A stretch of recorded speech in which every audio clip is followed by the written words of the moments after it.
A lot to cover. I'm going to keep it moving. Sure. Climate change, is that a human rights issue, and how so? Because a lot of people wouldn't understand how that is. It is a human rights issue in that, it obviously, if governments neglect it, it can have enormous consequences for, just the right to life, the right to health. There can be, forced migration, refugees and the like were created.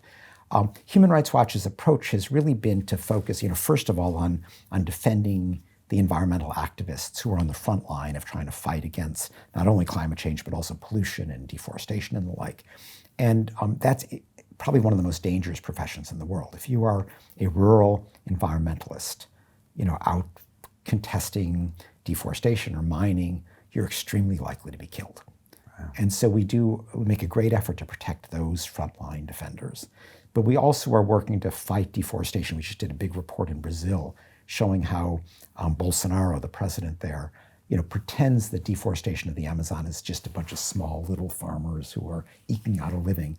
But in fact, and we were able to prove this, they're big criminal cartels whom Bolsonaro was just greenlighting and who are engaged in this industrial burning and deforestation of the Amazon because Bolsonaro's letting them.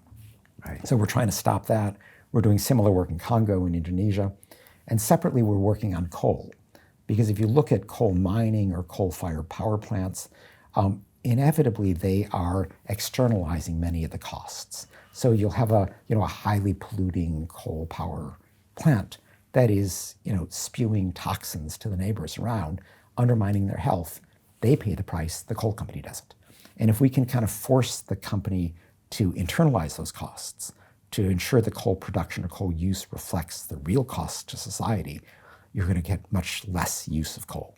So we try to find ways in which our methodology, our kind of research orientation, our ability to get on the ground in the middle of these places can contribute to fighting climate change. Didn't Japan just announce they're going to build like 20 coal-fired, Yes. power plants? Exactly. This was their reaction to the nuclear disaster they had. Okay. And one complicated trade-off for the environmental movement is that, and Germany went through this as well, that if you, many people don't like nuclear power because of a separate set of dangers, but nuclear power at least doesn't have carbon emissions. Right. And so if you drop nuclear and add coal, it's a tough trade-off. Right.